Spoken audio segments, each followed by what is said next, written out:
మా స్వగ్రామం అండి ప్రకాశం జిల్లా ఒంగోలు దగ్గరలో 10 కిలోమీటర్ల దూరంలో ఉన్నటువంటి కారుమంచి అనేటువంటి ఒక బ్రాహ్మణ అగ్రహారం.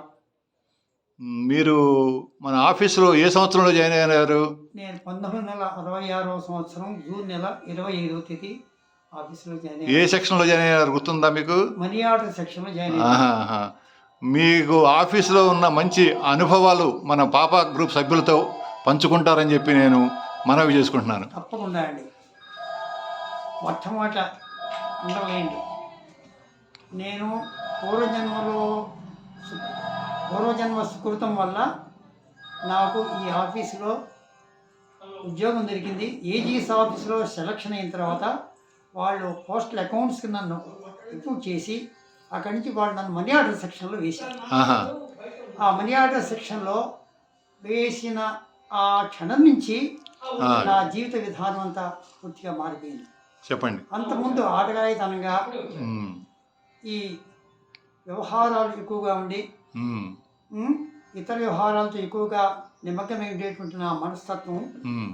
నన్ను తీసుకెళ్ళి మన ఆఫీసులో మహాత్ముడు పూర్ణానందం గారి సీటు పక్కనే నా సీటు వేశారు. ఆహా! పూర్ణానంద గారంటే ఇంటి పేరు గుర్తుందండి ఏమన్నా? ఏలేశ్వరువు పూర్ణానందం గారు. ఓకే. ఓకే. ఓకే. ఏలేశ్వరువు పూర్ణానందం గారి ఆ! పక్కనే ఆ! నాకు పోస్టింగ్ జరిగింది.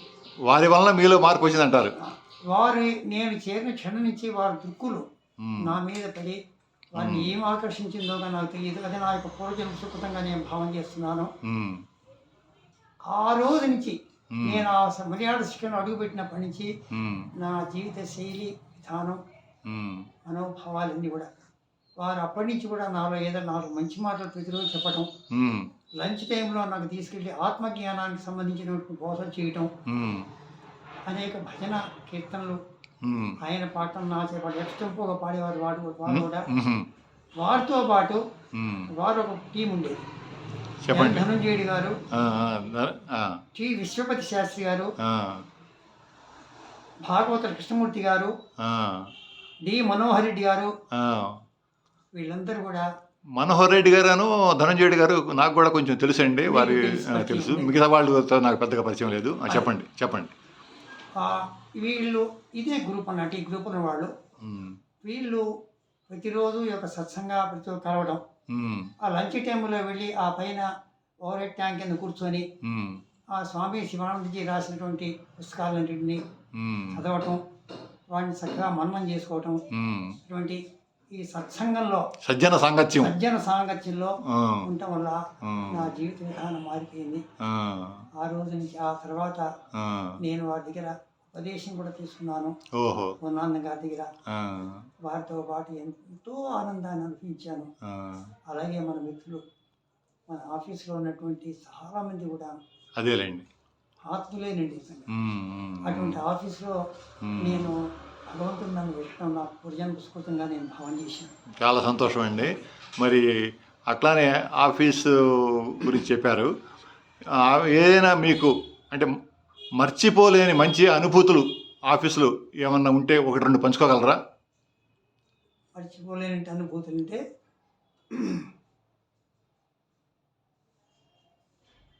పూర్ణానందం గారితో నా యొక్క అనుభవం అంతా హ్మ్. దాదాపు ఉదయం సాయంత్రం అన్నీ మధురానుభూతులే అంటారు. మధురానుభూతులు. ఆ! అవి చిరస్థాయిగా నా హృదయంలో ఫలకంలో హృదయపీఠంలో ఉండిపోయినాయి. ఆ! కొన్ని మధురానుభూతులు ఏంటంటే ఆ! మేము ఇద్దరం ట్యాంక్ బండి మీద నుంచి నడుచుకుంటూ, హ్మ్. అప్పుడు నేను సికింద్రాబాద్లో ఉండేవాడిని, హ్మ్. వారు మల్కాజ్గిరిలో ఉండేవారు. హ్మ్. మేమిద్దరం సికింద్రాబాద్ వరకు నడుచుకుంటూ వచ్చి హ్మ్. ఈ విషయాలే ఏదో హ్మ్. ఒక ఉపనిషత్తులు కానీ లేకపోతే యోగ వాసిష్టం కానీ శంకర భగవత్పాదులు రాసిన గ్రంథాల్లో ఉన్న విషయాన్ని ఆ! ఆ! సంక్షిప్తంగా వారు చెప్పుకుంటూ అవే మాటలు మాట్లాడుకుంటూ అదేలెండి. వస్తుండేటువంటి వాళ్ళం. ఆ! నా జన్మ ధన్యత చెందిందండి. అదే. అటువంటి మధురానుభూతులు ఎన్నో ఉన్నాయండి, ఎన్నో ఉన్నాయి. అదేలెండి. మర్చిపోకటి చెప్పారు. మర్చిపోనండి. అలానే. వారితో పాటు వారికి మందిరం ఒకటి ఉండేది ఆ! మల్కాజ్గిరిలో. ఆ! ఆ! ప్రతిరోజు ఆ మందిరానికి వెళ్ళి హ్మ్. చక్కగా హార్మోనియం పెట్టుకొని హ్మ్. భజన కీర్తనలు పాడుకోవటం, హ్మ్. ప్రవచనాలు శ్రవణం చేయటం, హ్మ్. ఇటువంటి అందులో ముఖ్యంగా ధనంజయుడి గారు ఆ! మహానుభావుడు, అదేలెండి. విష్ణుపతి శాస్త్రి గారు ఆ! ప్రకరణ శుద్ధిగా ఆ! ఆ, వాళ్ళందరూ క్రమశిక్షణకి హ్మ్. ఉమ్, ఉత్తమ సంస్కారంతో కూడుకున్నటువంటి కారణజన్ములని చెప్పాలి అంటే అదేనండి. అటువంటి మహనీయుల యొక్క సాంగత్యం నాకు దొరికిందండి. అది కూడా కాక నాకు ఎంతో మంది ఆఫీసులో అదేలేండి కొంచెం నాకు ఏదో కంటి బలహీనత ఉంటే అదేలేండి ఎంతోమంది నాకు సహాయం చేశారు. వాళ్ళందరినీ కూడా వాళ్ళ పేర్లు నాకు అదేలేండి గుర్తులేకపోవచ్చులేండి. అంటే మీరు పేరు పేరున ధన్యవాదాలు చెప్తున్నారు. అడిగి ఉన్నారు. అదేలేండి. సాంబశివరావు గారు, సాయికృష్ణ గారు, అదేనండి. శివరామకృష్ణ అని చెప్పి ఒకతను ఉండేవారు. అది తెలుసండి, చనిపోయారు పాపం. ఎంత గొప్పవాడండి. అదేనండి. అదే తర్వాత మనకి భాగ్యలక్ష్మి అని, అదేనండి. జీపీ ప్రసాద్, జీ పూర్ణచంద్ర ప్రసాద్ తెలుసండి. ఎప్పుడు మిమ్మల్ని బాబాయి అమ్మగారిని పిన్నిలాగా ఎప్పుడు అనుకుంటారు, నాకు చెప్తుంటారు. మధ్య కొంచెం కాంటాక్ట్ తెలియదు కానీ నాకు జీపీ ప్రసాద్ గారు నాకు అత్యంత మీరు చెప్తుంటారు ఎప్పుడు సందర్భం వచ్చినప్పుడల్లా. ప్రసాద్ గారు కూడా మీ గురించి ఎప్పుడు చెప్తుంటారు, మా బాబాయ్ మా పిన్ని అంటుంటారు. ఎంత అభిమానం అంటే అదేనండి. అదేనండి. మాకు నీలకంఠ రెడ్డి కూడా పాపం ఉండేవారు. అదేనండి. ఆఫీసులో నాకు ప్రతి ఒక్కరిలో మీ యొక్క దైవీ గుణం కనిపిస్తుండేదండి. అదేనండి. నాకు ఫేర్వెల్ ఇచ్చినప్పుడు కూడా నేను ఎంతో పుణ్యం చేసుకుని నేను ఈ ఆఫీసులో వచ్చానండి. ఆఫీస్కి వచ్చాను. అదేనండి. అని చెప్పి నేను నా మనోభావాన్ని వ్యక్తం చేశాను. చాలా చాలా సంతోషం అండి. నాకు శివరామకృష్ణ గారు అనేవాడు.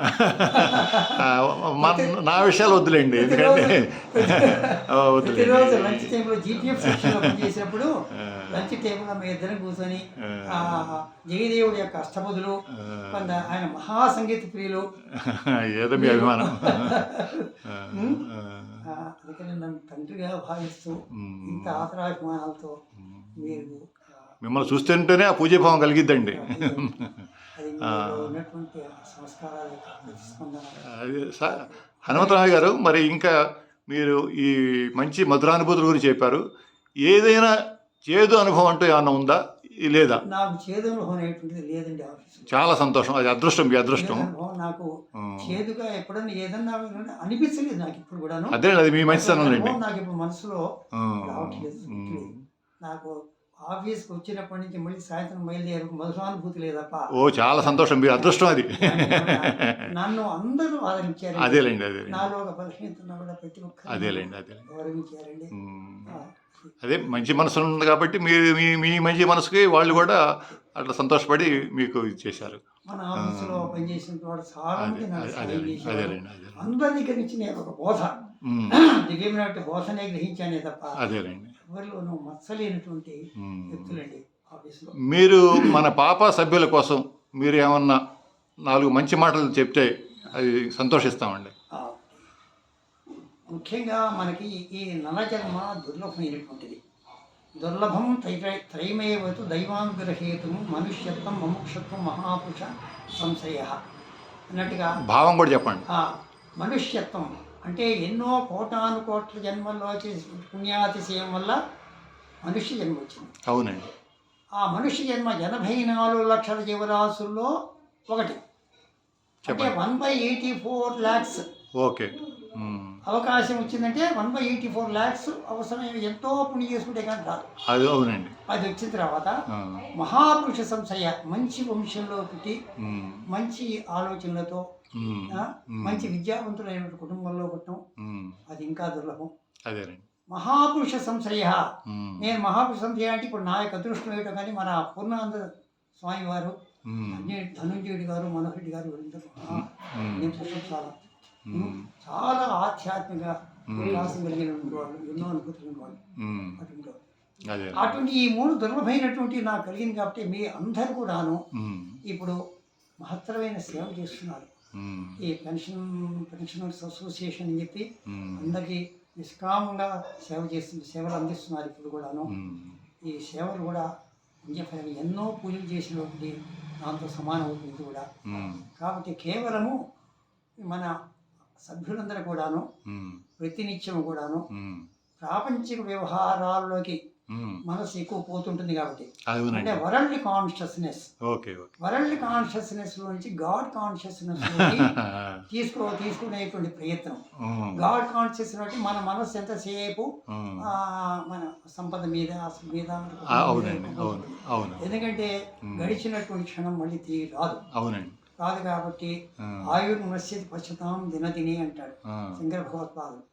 ఒకసారి పోయినటువంటి మళ్ళీ రాదు, ఎటువంటి జన్మ వస్తుందో అనేటువంటి ఈ దృష్టి కూడా పెట్టుకొని కొంత ప్రతినిత్యము ఉదయము సాయంత్రం భగవంతుడి ఆరాధనలో, ఏదో ఆరాధన అంటే పూజలు చేయాలనేటువంటి ఏం లేదు, మంచి గ్రంథాలు పఠించడం, సద్గ్రంథ పఠనం, మంచి స్తోత్రాలు, భగవంతుని స్తుతించడం, సత్సాంగత్యము, మంచి వాళ్ళతో స్నేహం చేయడం, త్రికరణ శుద్ధిగా ఉండుట, ఎటువంటి అసత్ సంభాషణ లేకుండా, అప్రియ సంభాషణలు సంభాషణ లేకుండా మనం చేసేటువంటి సాంగత్యంలో వాళ్ళ లక్షణాలు మనకి వస్తే జాగ్రత్తగా ఉండాలి.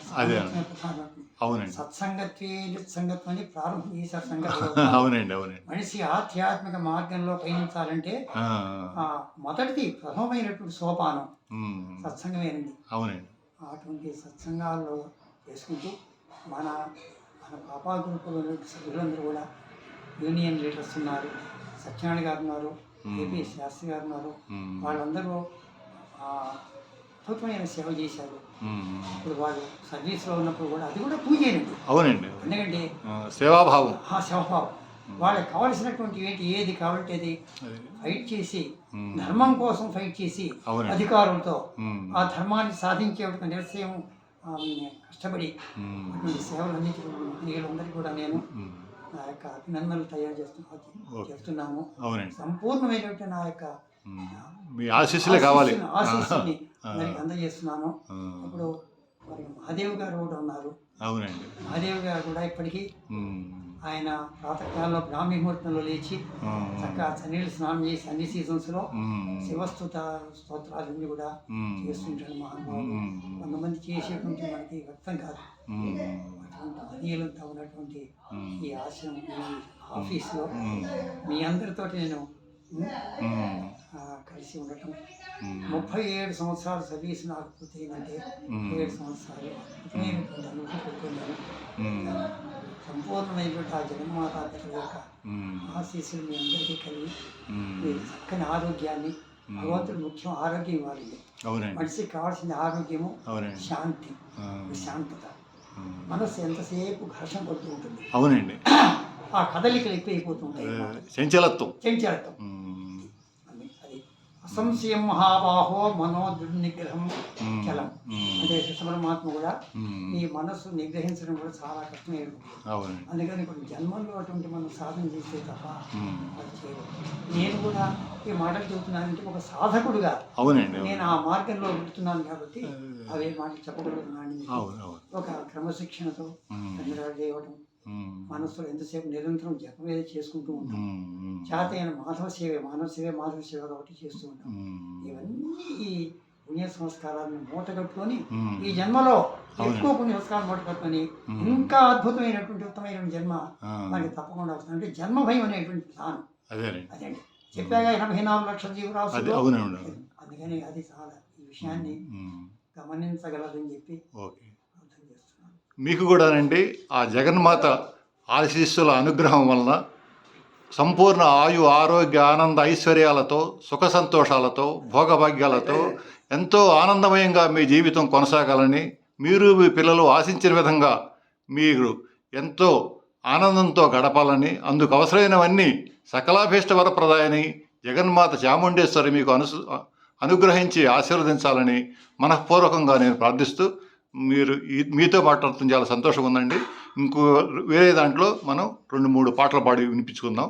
సంతోషం అండి. ధన్యవాదాలండి.